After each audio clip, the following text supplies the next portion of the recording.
ಮಳೆ ಆರ್ಭಟಕ್ಕೆ ಬಸವಕಲ್ಯಾಣ ತಾಲೂಕಿನ ಅಟ್ಟೂರ ಕೋಹಿನೂರು ಬಳಿ ಕೆರೆ ಒಡೆದು ಜಮೀನಿಗೆ ನೀರು ನುಗ್ಗಿ ಅಪಾರ ಪ್ರಮಾಣದ ಫಲವತ್ತಾದ ಭೂಮಿ ಹಾನಿಯಾಗಿದೆ.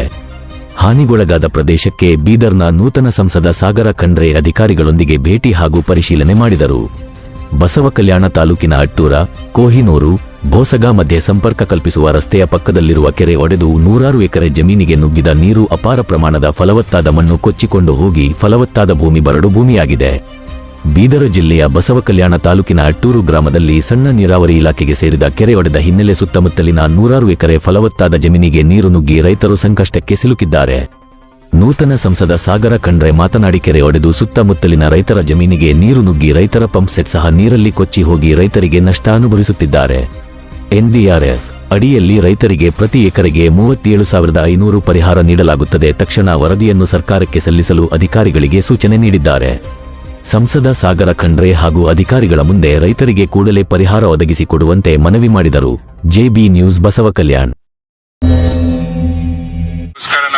ಪರಿಶೀಲನೆಗೋಸ್ಕರ ನಾವು ಬಂದಿದ್ದೀವಿ. ನಾವು ಅಧಿಕಾರಿಗಳಿಗೆ ಮಾತಾಡಿದಾಗ ಅವ್ರು ಹೇಳಿದ್ದಾರೆ ಬರೀ 3-4 ಗಂಟೆಗಳಲ್ಲಿ 180 ಮಿಲಿಮೀಟರ್ ಮಳೆ ಬಂದದಗೋಸ್ಕರ ಮಳೆ ಜಾಸ್ತಿಯಾಗಿ ಕೆರೆ ಒಡೆದಿದ್ದಾವೆ.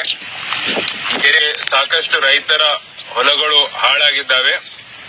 ನಾವು ಅಧಿಕಾರಿಗಳಿಗೆ ಮಾತಾಡಿದ್ದೀವಿ. 1 ವಾರದಲ್ಲಿ ಅಧಿಕಾರಿಗೆ ನಾವು ಸೂಚನೆ ಕೊಟ್ಟಿದ್ದೀವಿ ತಾವು ಬೇಗನೆ ನೀವು ವರದಿ ಕೊಡ್ರಿ. NDRF national disaster relief fund ವತಿಯಿಂದ 1 ಎಕರೆಗೆ 37,500 ರೂಪಾಯಿ ಪರಿಹಾರ ಸಿಗುತ್ತಂತ ಹೇಳಿದ್ದಾರೆ.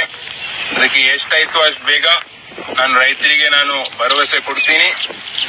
ಅವರಿಗೆ ನಾನು ಪರಿಹರಿಸಿಕೊಡುವ ಕೆಲಸ ನಾವು ಮಾಡ್ತೀವಿ.